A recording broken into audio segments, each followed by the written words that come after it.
Bonjour à tous, je vous espère très bien portant. Au fait, dans cette vidéo, nous allons parler d'un équipement très important qui protège la vie humaine. C'est euh, la prise des terres. La prise des terres. La prise des terres. C'est quoi la prise des terres? C'est un équipement qui vous protège contre les fuites de courant. C'est quoi une fuite de courant? C'est lorsque le courant ne circule pas dans le schéma qui lui a été prédestiné. Par exemple, lorsque le courant circule sur la carcasse, au lieu de circuler dans les fils conducteurs. Je donne un exemple, vous êtes en train de repasser, vous touchez la masse métallique de votre fer repassé et vous ressentez les chocs électriques, c'est-à-dire il y a fuite de courant. C'est comme ça que les gens ont réfléchi et ils ont trouvé un équipement de protection. Nous appelons la prise des terres. Comment fonctionne la prise des terres? En fait, la prise des terres fonctionne sur les principes de la résistance électrique. Nous partons de la loi d'Ohm qui dit que la tension est égale à la résistance multipliée par le courant.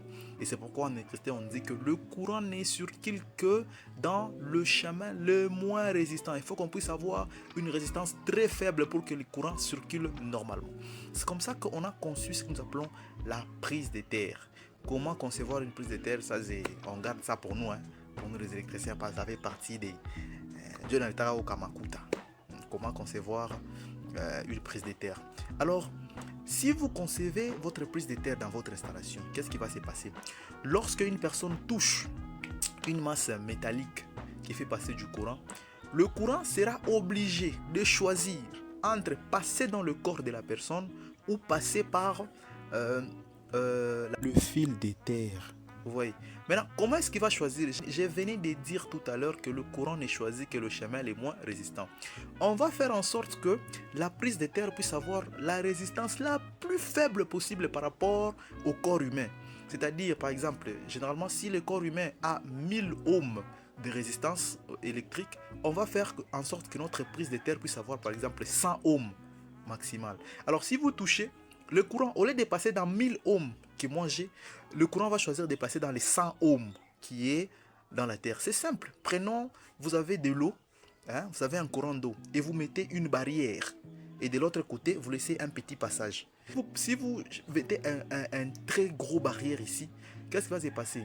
Le courant d'eau ne va pas passer directement sur la barrière.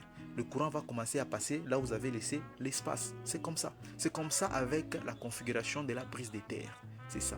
Alors je vous demande, demandez toujours à votre électricien de mettre une prise de terre. Ça vous protège contre les fuites de courant. Ça protège la vie humaine. Parce que la vie humaine est très très importante. Alors si vous voulez apprendre encore un peu plus sur les équipements électriques, n'hésitez pas à vous abonner à cette page. Alors portez-vous très bien. À très bientôt.